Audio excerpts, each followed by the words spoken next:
घरी असलेली सगळी परिस्थिती, घरातली भांडणं, म्हणजे नातेवाईक आणि हा सगळा गोतावळा ते सगळं असतंच. पण त्या सगळ्याच्या पलीकडे एक छान प्रसन्न चेहरा घेऊन राहणं, ही जी काही तपश्चर्या त्यांना जमली आहे, मी तिथनंच इन्स्पायर होतो. स्पॉट बॉय ते लीड ॲक्टर या सगळ्यांची काळजी घेणं. म्हणजे मला आठवतंय शेवटच्या दिवशी आमची स्पॉटची टीम डोळ्यात पाणी आणून मला मिठी मारून रडले की मॅडम हे इसलिए हो रहा है आपका सब. सो आम्ही डेट करत होतो तिथून ते आत्तापर्यंत माझ्यात झालेला बदल हाच मला असं वाटतं तो क्षितीमुळे किंवा ते दोघांचं इक्वेशन ते क्षितीमुळे झालंय. रंगभूमीने त्याला बरंच काही दिलंय, अगदी फेम पासून त्या प्रसिद्धीपासून ते बायकोपर्यंत, आणि आता सिनेमा एक वेगळ्या अर्थाने यश देतय. हेमंत ढोमेशी बातचीत करूया आणि झिम्मा खऱ्या अर्थानं एक नवा खेळ. दरवेळेला हेमंत तू जितका तू मिश्किल किंवा हे आहेस त्याच्या 1 अष्टमांश असं तू वरचा दिसतोस आणि 7 अष्टमांश खाली असतोस, आणि त्यात बरंच असं घमासान सुरू असतं. हे वर इतकं शांत राहणं कसं शक्य होतं? ही तपश्चर्या काय आहे? मला असं वाटतं हे सगळं माझ्या वडिलांकडून आलंय. मला पोलीस खात्यातली नोकरी, घरी असलेली सगळी परिस्थिती, घरातली भांडणं, म्हणजे नातेवाईक आणि हा सगळा गोतावळा ते सगळं असतंच. पण त्या सगळ्याच्या पलीकडे एक छान प्रसन्न चेहरा घेऊन राहणं, ही जी काही तपश्चर्या त्यांना जमली आहे, मी तिथनंच इन्स्पायर होतो. पण आत खूप चालू असतं, डोक्यात खूप चालू असतं, मनात काहीतरी चालू असतं.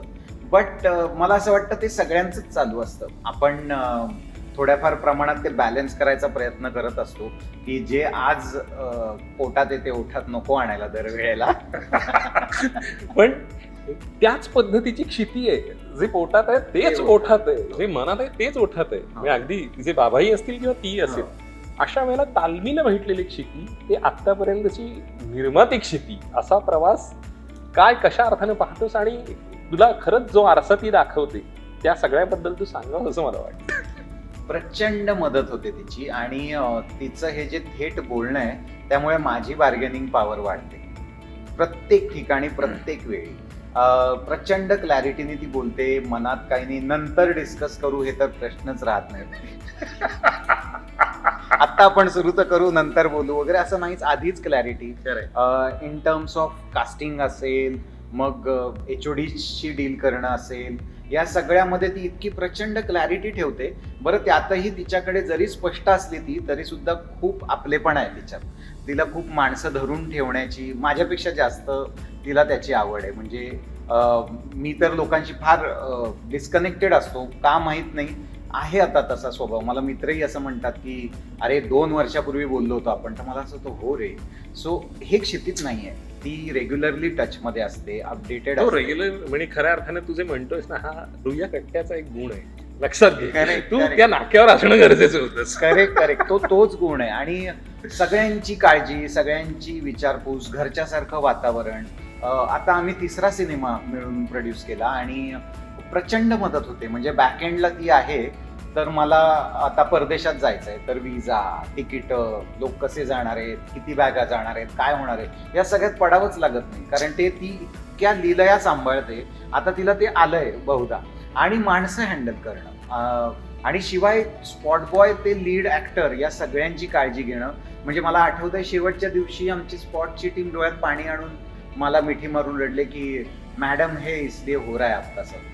तुम्ही हे चांगलं आहे ना, म्हणजे कोणीतरी एवढं प्रेमाने हे करते. मग मला उलट असं दरवेळेला वाटतं क्षिती आहे तर हे सगळे सोडून जातील की काय.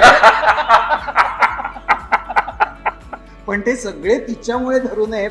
हे काय जमलंय तिला हे मला माहित नाही, काय आलंय ते मला माहित नाही. पण या सगळ्यामध्ये म्हणजे जी नाटकाच्या तालमीत जे तुमचं डेटिंग सुरू झालं किंवा काय, ते इथपर्यंतचा हा जो प्रवास आहे, म्हणजे नाटकाच्या तालमीतल्या पाळण्यात पाय करेक्ट दिसलेले असं तुला वाटतं? मला असं वाटतंय तिला कायमच हे करायचं होतं. हे सगळं तिला निर्माती व्हायचं होतं, तिला स्वतःची कंपनी सुरू करायची होती, तिला नाटकंही प्रोड्यूस करायचे. सो ती ते करेल. पण मला असं वाटतंय की ती खूप ना माणूस म्हणूनही शांततेकडे चालली आता हळूहळू. एवढी ती नव्हती शांत. पटकन राग यायचा किंवा पटकनच रडायची, सगळं जे काय ते पटकन तिथल्या तिथे. पण आता ती हळूहळू तिकडे जायला लागली आहे. पण मला असं वाटतं मोर दॅन दॅट ना, तिच्यापेक्षा मला माझ्यातच बदल झालेले दिसतात जे तिच्यामुळे. म्हणजे तिने मला माणूस म्हणून जास्त डेव्हलप केलं असं मला वाटतं. मी काय आपण जे बेसिक असतो ते असतोच, पण आपण काही काही गोष्टी मॅनेज करायला शिकतो. ते मॅनेज करायला तिने मला शिकवलं असं मला वाटतंय. सो आम्ही डेट करत होतो तिथून ते आत्तापर्यंत माझ्यात झालेला बदल हाच मला असं वाटतं तो क्षितीमुळे किंवा ते दोघांचं इक्वेशन ते क्षितीमुळे झालंय. बघतोस काय मुजराकर, झिम्मा आणि झिम्मा 2 कशा अर्थाने आता झिम्मा 2 कडे मागे वळून पाहताना तुला वाटतंय, आणि तिथपर्यंतचा म्हणजे चलचित्राचा प्रवास हा एका वेगळ्या अर्थानं सगळं घडलंय. हा तो खूप ओव्हरवेल्मिंग प्रवास आहे. अर्थात बघतोस काय मुजराकर चं पहिलं धाडस होतं की डिरेक्शन करूया, पण जसा जसा वेळ जातो ना आपल्याला लक्षात यायला लागतं की काय चुका झाल्या असतील किंवा काय राहून गेलं असेल. म्हणजे तो सिनेमा झाल्यानंतर 2-1 वर्षांनी मलाच खरोखर रिअलाइज झालं 2 सिनेमे एकत्र केले आपण, कशाला केले? 2 वेगवेगळे सिनेमे करता आले असते. झिम्मा झाला, झिम्मा नंतर 2 वर्ष गेली, मग असं लक्षात आलं की घाई केली, थोडी घाई केली, थोडं आरामात अजून करायला पाहिजे होतं, प्रेमाने करायला पाहिजे होतं अजून शेवटपर्यंत. ठीक आहे, वेळ, पैसे, दिवस या पुढे आपण आता जायला पाहिजे. मग जर हे स्वीकारलंय की कमी दिवसातच मराठी सिनेमा होतो किंवा या गिव्हन बजेटमध्येच होतो, तर मग ती मास्टरी पण आली पाहिजे की त्यात कसं चांगलं करता येईल. मग हे हळूहळू मधल्या टप्प्यात सनीला सापडलं की वेळ देऊन किंवा मजा घेऊन करण्याचं काहीतरी एक वेगळं गणित सापडलं. झिम्मा 2च्या निमित्ताने ते आलं असं म्हणता येईल. पूर्ण आलं असं नाही म्हणता येणार, पण कामाची मजा. आज पडद्यावरती चित्रपट पाहताना असं होतं की हे नाही होत की आपण हे नाही होत, हे खूपदा होतं आधीच्या सिनेमांमध्ये. पण यासाठी कारणीभूत ना खूप 3-4 माणसं आहेत माझ्यासोबतची. इरावती कर्णिक आहे जी अत्यंत क्लॅरिटीनी स्क्रिप्ट लिहिते आणि काहीतरी देऊन जाते त्या स्क्रिप्टला वेगळं की ज्याने मजा येते. क्षिती अर्थातच आणि आहे. प्रीची नसलेला जो फेमिनिझम आहे तो मला इतका सटल आणि इतका सुंदर वाटतो इराचा. म्हणजे मला असं वाटतं की असे सिनेमे करताना ना बाई हा शब्दच जर आला की असं होतं नको. तो ती आणत नाही. सो कुठेही फेमिनिझमचा झेंडा नाहीये, कुठेच नाही. म्हणजे ना पुरुषांना कमी दाखवणे. बरं, बाई श्रेष्ठ म्हणजे पुरुष कमी असं कशाला म्हणायला पाहिजे. सो तिच्या कथेमध्येच हे आहे की त्या बाईचंच तिचंच चाललंय. ते पुरुषाशी किंवा मुलांशी, कुटुंबाशी रिलेटेडच नाही, ते तिचे स्वतःचे स्ट्रगल आहेत, त्याची मजा येते. सो इरा, आत्ता नव्याने माझ्याबरोबर जोडला गेलेला सत्यजित शोभा श्रीराम हा सिनेमॅटोग्राफर, अत्यंत गुणी, FTI पासआउट. आता तो स्वतः शिकवतो, FTI मध्येही लेक्चर्स घेतो. तर त्याच्याबरोबर काम करताना आहे ना माझ्यामध्ये असलेला तो कमर्शियल हे जे आहे ना की नाही ते असं असतं तसं असतं, त्याच्याकडून एक मास्तर येतो मग की नाही तू म्हणतोयस ते बरोबर आहे, पण ते असं करून असं केलं तर त्यामुळे ही माणसं जी जोडली गेली ना आता, त्याच्यामुळे आपल्याला हवं तसं पण तद्दन भाषेत कमर्शियल पण असं काम करता येतंय. मला एकतर असं कायमच वाटतं की असं कमर्शियल पॅरलल वगैरे असं काय नसतं. जास्त लोकांनी पाहिला की कमर्शियल, कमी लोकांनी पाहिला की पॅरलल असं आपण ठरवलंय. मला असं वाटतं सिनेमा हा सिनेमा असतो, तो असा काही पॅरलल आणि कमर्शियल त्याला टॅग देण्याची गरज नाहीये. झिम्मा 2 सुद्धा तसाच आहे. तो जर रिलेट झाला तर कमर्शियल आहे असं मला वाटतं. मला असं वाटतं की इतक्या सगळ्या बहुगुणी बहुआयामी व्यक्तिमत्वांबरोबर तू काम केलंस. प्रत्येकाचं ना एकेका शब्दात वर्णन तू करावंस. निर्मितीताई असेल, सुहास मावशी असेल, अगदी सुचित्राताई असेल, शिवानीपासून सगळं, तर एकेका शब्दात हे कसे तुला दिसले? माझ्या मते निर्मिती सावंत हे छोटं बाळ आहे. जे छोटं बाळ आपण अम्युजमेंट पार्कमध्ये सोडल्यावर जसं होतं ना त्याचं ही राईड पण ती राईड पण, तसं तिचं कॅमेरा समोर आहे. म्हणजे ते बाळ एकदा त्याला तो कॅमेरा दिसला की ते असं बागडतं. आणि मी हे आता दुसरा अनुभव घेतोय. अफाट आहे तिचं आणि त्या कॅमेराचं नातं काहीतरी वेगळं आहे. ती वेडी बाई आहे, बाळ आहे ते. सुहास जोशी ही या वयातही ज्या डेडिकेशननी किंवा ज्या प्रामाणिकपणे काम करते ना, तेव्हा कळतं की इतकी वर्ष ती का काम करते. म्हणजे वयाच्या 77ला कुठेही कंटाळा नाही. मला आठवतंय एक भलं मोठं लांब लचक 1.5 पानाचा सिक्वेन्स होता तिचा, तो तिला 1 शॉट करायचा होता आणि त्यासाठीची तिची तयारी. तो झाल्यानंतर तिने मला सांगितलं की आज 77व्या वर्षी एक सिनेमा करताना अलकाजी आणि NSD पणाला लावावं लागतंय, बास अजून काय पाहिजे.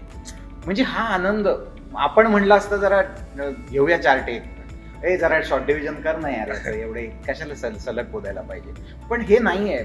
आजही ते सगळं मोडून काम करतायत. सुचित्रा मला असं वाटतं सुचित्राने अजून काम केलं पाहिजे, अजून अभिनय केला पाहिजे. तिच्यात जी स्पॉन्टॅनिटी आहे ना ती फार कमाल आहे. आणि हे तिलाही अनेकदा आम्ही सांगून झालंय की बाई तू सिनेमांना हो म्हण, विचारले तुला तर, कारण तू खूप छान आणि कम्फर्ट झोन मध्ये काम करू शकतेस.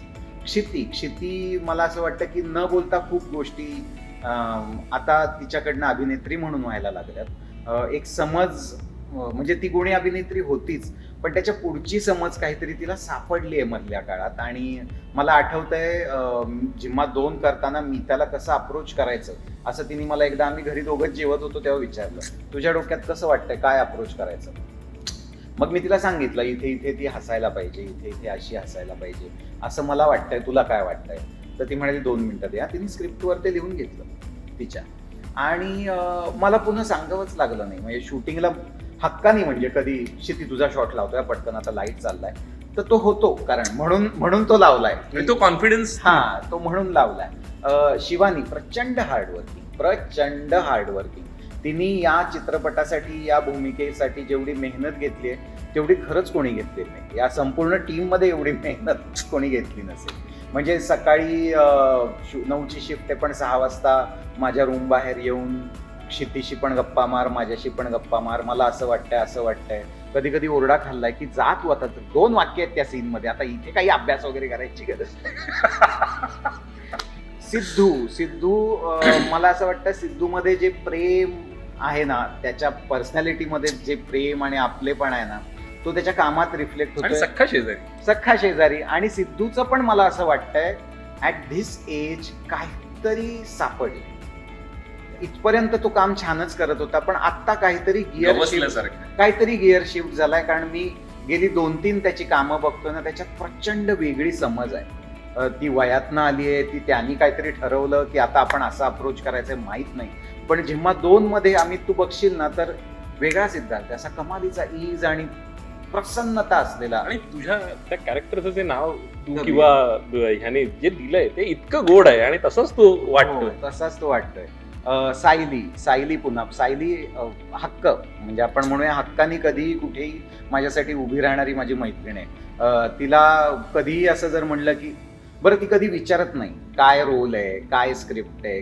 तिचं एवढंच असतं, तुला वाटतंय ना, मग असेलच चांगलं काहीतरी माझ्या वाट्याला. इवन संपूर्ण शूट आजपर्यंत अख्खं प्रमोशन कधीही ती नाही म्हणत नाही, कधीही कुठल्याही गोष्टीचा कंटाळा करत नाही. सो ते पुन्हा घरचं कार्य आहे, अशा पद्धतीने ती काम करत राहते. सो परत ही सगळी जी माणसं आहेत ही जोडली गेल्यामुळे काहीतरी बरं घडतंय. आणि ह्या सगळ्यांमध्ये अफाट पॉझिटिव्हिटी भरली आहे. आत्ताही ते सगळे इंटरव्ह्यूच्या मध्ये बुक माय शो ओपन करतायत, इथे गेली, इथे 10 तिकीटं गेली, दुसरी रांग गेली. ही एनर्जी फार कमालीची आहे. मला वाटतं की आपलं काम आपण करतच असतो, पण आपल्या सगळ्यांसाठी जेव्हा आपला सिनेमा मोठा होतो ना, मग त्या सिनेमाचं काहीतरी होतं. निश्चित. ह्या सगळ्यामध्ये तू एक असं सटली बोलून गेलास. चलचित्र आता रंगभूमीवर वेगळ्या अर्थाने नाटकं प्रोड्यूस करणार आहे, त्यावेळेला चलचित्राचं नाव नेमकं काय असतं? तिच्या डोक्यात बॅकस्टेज असं नाव आहे. म्हणजे लिटरली आपण पडद्यामागचे, हे आता फार जुनं झालं, आता बॅकस्टेज म्हणतो. बॅकस्टेजला कोणी रे, असंच झालेलं आहे ते. सो इथे चलचित्र मंडळी आणि तिथं बॅकस्टेज मंडळी असं डोक्यात आहे. पण तिच्या डोक्यात हिंदी, इंग्रजी, मराठी सगळंच आहे. सो जसं जमेल, चांगली स्क्रिप्ट्स, अर्थात जुनं पुन्हा करायचं नाहीये असं ठरलंय, पण बघूया. म्हणजे या प्रवासात चांगली स्क्रिप्ट सापडली, काहीतरी मनापासून करावंसं वाटलं तर डेफिनेटली ते करायचं येत्या काही काळात. झिम्मा 2 या टप्प्यावर तुझ्यासाठी काय? जिम्मा 2 माझ्यासाठी आत्ता तरी आयुष्याचं सेलिब्रेशन आहे. जे काही आत्तापर्यंत जगलो ते 2.5 तास बघून सेलिब्रेट करायची मोमेंट आहे माझ्यासाठी. निश्चित. आणि प्रेक्षकही हा नवा खेळ सुरू करायला येतील. Wish you love luck and success. आणि इतका आपलेपणाने तू बोललास लेट्स अपची, तसं मनपूर्वक आभार. Thank you very much.